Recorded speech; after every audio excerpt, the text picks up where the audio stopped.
سورت النازعات ترجمہ پہلے دیکھ لیتے ہیں. لمبی سورت ہے، اس کے 2 پارٹس میں ہم اس کو یاد کر لیں گے. اعوذ باللہ من الشیطان الرجیم، بسم اللہ الرحمن الرحیم. والنازعات غرقا، قسم ہے سختی سے روح نکالنے والی فرشتوں کی ڈوب کر. والناشطات نشطا، قسم ہے آسمان سے روح نکالنے والے فرشتوں کی نرمی سے. والسابحات سبحا، قسم ہے تیرنے والے فرشتوں کی تیزی سے تیرنا. فالسابقات سبقا، پھر آگے بڑھنے والے فرشتوں کی دوڑ کر. فالمدبرات امرا، پھر ان فرشتوں کی جو تدبیر کرنے والے ہیں ہر کام کی. یوم ترجف الراجفہ، جس دن کانپے گی کانپنے والی. تتبعها الرادفہ، پیچھے آئے گی اس کے پیچھے آنے والی. قلوب یومئذ واجفہ، کئی دل اس دن دھڑکتے ہوں گے. ابصارها خاشعہ، ان کی آنکھیں جھکی ہوں گی. یقولون ائنا لمردودون فی الحافرہ، وہ کہتے ہیں کیا بلا شبہ ہم ضرور لوٹائے جائیں گے پہلی حالت میں. اذا کنا عظاما نخرا، کیا جب ہم ہو جائیں گے ہڈیاں بوسیدہ. قالوا تلک اذا قرۃ خاسرہ، وہ کہتے ہیں یہ اس وقت واپسی ہوگی خسارے والی. فَإِنَّمَا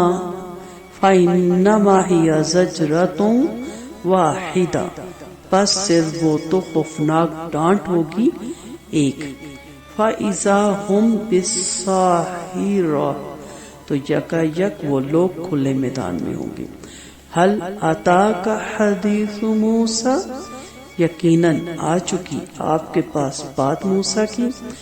اذ ناداہ ربہ بالوادی المقدس طویٰ، جب پکارا تھا اسے اس کے رب نے مقدس وادی طویٰ میں.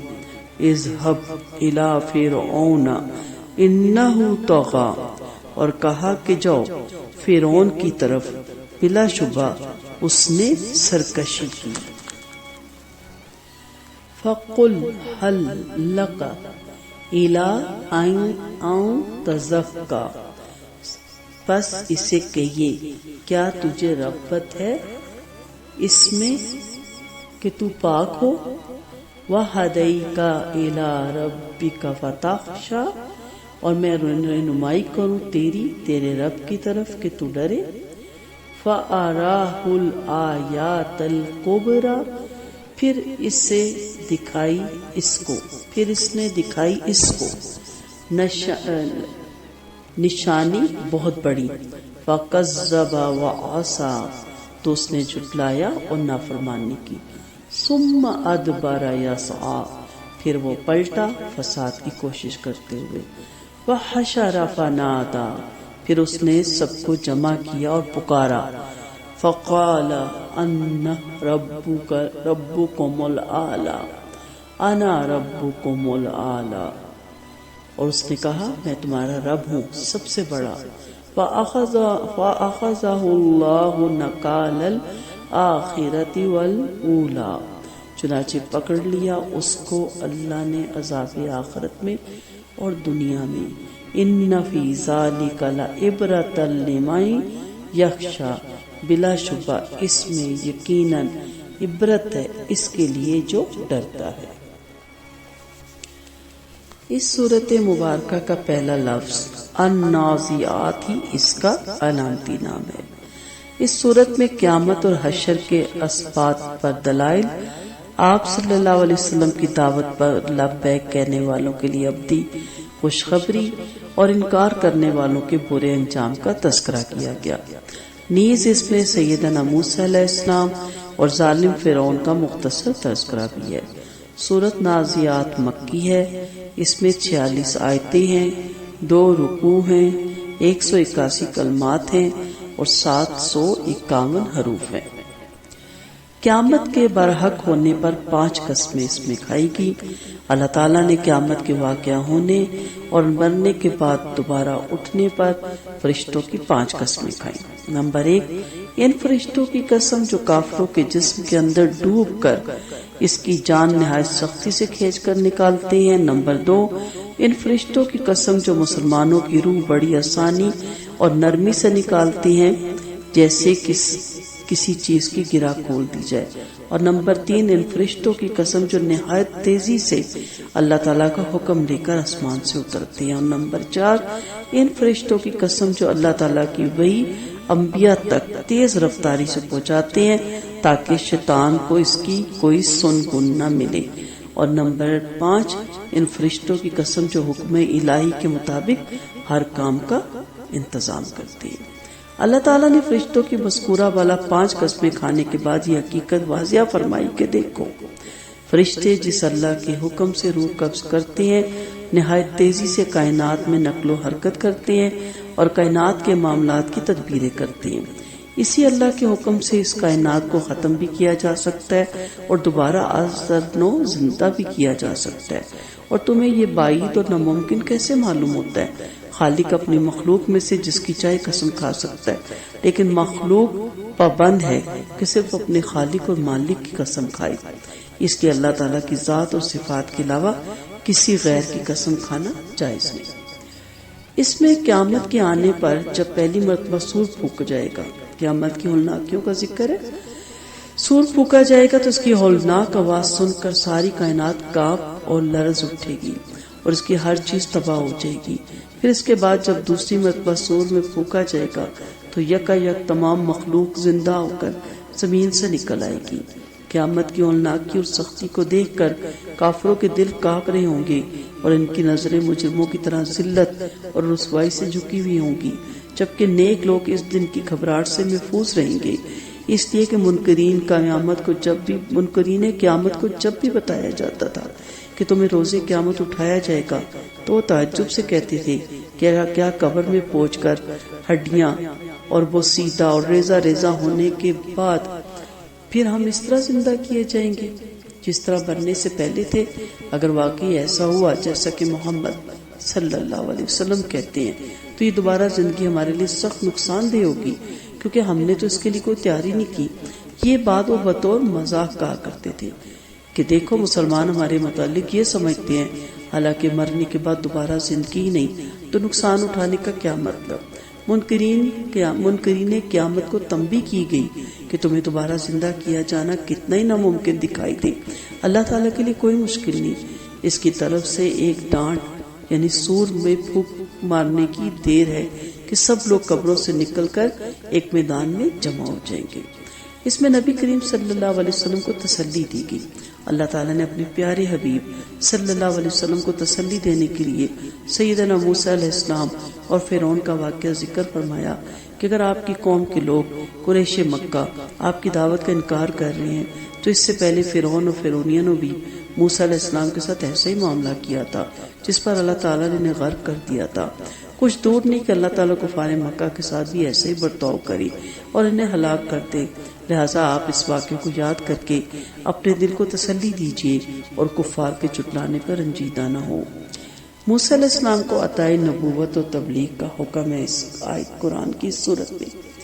سیدنا موسیٰ علیہ السلام مدین سے واپسی پر آگ کی تلاش میں کوہ طور پہ پہنچ کے تو وہاں درخت کی اونٹ سے اللہ تعالیٰ نے موسیٰ علیہ السلام سے کلام کیا اور انہیں نبوت اور رسالت سے نوازتے ہوئے فرمایا کہ اے موسیٰ میں ہی اللہ ہوں، میرے سوا کوئی برحق معبود نہیں، لہذا تم میری عبادت کرو اور شاید مصر فرعون کے پاس جاؤ، اس نے سرکشی کی راہ اختیار کر رکھی ہے اور میرے بندوں کو طبقوں میں تقسیم کر کے ایک گروہ بنی اسرائیل کا اپنا غلام بنا رکھا ہے اور وہ ان کے بیٹے ذبح کرتا اور بیٹیاں زندہ چھوڑتے، اسے نرمی کے ساتھ میرا پیغام پہنچاؤ، شاید وہ تمہاری نصیحت قبول کر کے مجھ سے ڈر جائے۔ اللہ تعالیٰ کو تو معلوم ہی تھا کہ اسے ایمان نہیں لانا، لیکن اس میں داعی کو سبق دینا مقصود تھا کہ وہ ہمیشہ دعوت اور اصلاح کی کوشش کرتا رہے۔ سیدنا موسیٰ علیہ السلام نے محبت بڑے انداز میں پھر ان کو دعوت پہنچائی اور دلائل کے ذریعے سے سمجھایا، لیکن محبت بڑا انداز جابر و متکبر بادشاہ کے دل کو نرم کرنے میں کامیاب نہ ہو سکا۔ تب موسیٰ علیہ السلام نے اسے 2 معجزے، لاٹھی کا سانپ بننا اور گریبان سے ہاتھ نکالنا اور اس کا چاند کی طرح چمکنا دکھلائی، لیکن ان دلائل اور معجزات کا اس پر کوئی اثر نہ ہوا اور وہ نافرمانی اور مخالفت پر اتر آیا۔ اس نے ایمان اور اطاعت سے روگردانی ہی نہیں کی بلکہ زمین میں فساد پھیلانے اور موسیٰ علیہ السلام کا مقابلہ کرنے کی بھی کوشش کی۔ چنانچہ جادوگروں کو جمع کر کے ان کا مقابلہ سیدنا موسیٰ علیہ السلام سے کروایا تاکہ موسیٰ علیہ السلام کو جھوٹا ثابت کیا جا سکے۔ لہذا فرعون کے حکم پر جب ساری قوم جمع ہوگی اور جادوگر بھی آگے تو فرعون نے ہٹ دھرمی اور انتہائی جہالت کا مظاہرہ کرتے ہوئے اعلان کیا کہ سب سے بڑا رب تو میں ہوں۔ استغفر اللہ۔ اس میں فرعون کا انجام بتایا گا۔ سیدنا موسیٰ علیہ السلام فرعون کے ظلم سے تنگ آ کر جب اللہ تعالیٰ کے حکم سے بنی اسرائیل کو راتوں رات مصر سے لے کر نکل گئے تو فرعون نے اپنی فوج کے ساتھ ان کا پیچھا کیا۔ بالآخر اللہ تعالیٰ نے اسے اس کی فوج کو دریا میں غرق کر دیا اور اسے دنیا میں آئندہ ہونے والے نافرمانوں کے لیے نشانی عبرت بنا دیا۔ دنیا میں آگ کا عذاب اس میں مسلط کر دیا اور قیامت کا عذاب اس کے علاوہ جو آخرت میں ہوگا۔ فرعون کے واقعے میں جہاں نبی کریم صلی اللہ علیہ وسلم کے لیے تسلی ہے کہ ہمیشہ اہل حق کو غلبہ ہوتا ہے، وہاں کفار مکہ اور ہر دور کے نافرمانوں کے لیے تنبیہ بھی ہے کہ اگر انہوں نے گزشتہ لوگوں کے واقعات سے عبرت نہ پکڑی تو ان کا انجام بھی فرعون کی طرح ہو سکتا ہے۔ آئیے دیکھتے ہیں ان آیات مبارکہ کی حکمت اور تقاضے۔ نمبر 1، اللہ تعالیٰ جس چیز کی چاہتا ہے قسم کھاتا ہے، جیسے اس سبق میں فرشتوں کی قسم کھائی کہ جس سے مقصود قیامت کے برحق ہونے اور اس کی اہمیت اور عظمت کو واضح کرنا ہے، لیکن ہمیں صرف اللہ تعالیٰ کی قسم کھانے کی اجازت ہے۔ نمبر 2، فرشتوں کی مختلف ذمہ داریاں، بعض ان میں سے اچھے اور برے اعمال لکھتے ہیں، بعض اس کی تقسیم پر مامور ہیں، بعض مجاہدین کا ساتھ دیتے ہیں، بعض کے ذمہ انسانوں کی جانیں نکالنے کا کام ہے۔ نمبر 3، پہلی مرتبہ سور میں پھونکنے جانے سے ساری کائنات لرز اٹھے گی اور چیز فنا ہو جائے گی۔ دوسری مرتبہ سور میں پھونکے جانے سے سب لوگ زندہ ہو کر قبروں سے نکل آئیں گے۔ نمبر 4 قیامت کی ہولناکیاں بہت بڑی ہیں۔ اس دن زمین کانپ رہی ہوگی، دلوں پر دہشت چھا رہی ہوگی اور مجرموں کی آنکھیں ذلت اور رسوائی سے جھکی ہوئی ہوں گی۔ اور نمبر 5، دایان حق کو چاہیے کہ وہ لوگوں کو انتہائی نرمی اور لطافت کے ساتھ اللہ تعالیٰ کی زندگی اور اطاعت کی طرف بلائیں۔ اور پھر نمبر 6، جب کسی شخص کا ظلم انتہا کو پہنچ جائے تو رب تعالیٰ کے غضب سے بچ نہیں سکتا۔ استغفر اللہ۔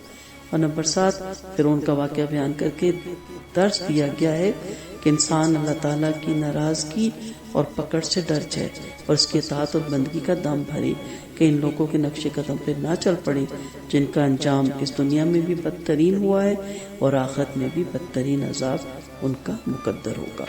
وآخر دعوانا ان الحمدللہ رب العالمین۔ سبحانک اللہم و بحمدک، نشہد ان لا الہ الا انت، نستغفرک و نتوب الیک۔ السلام علیکم ورحمۃ اللہ وبرکاتہ۔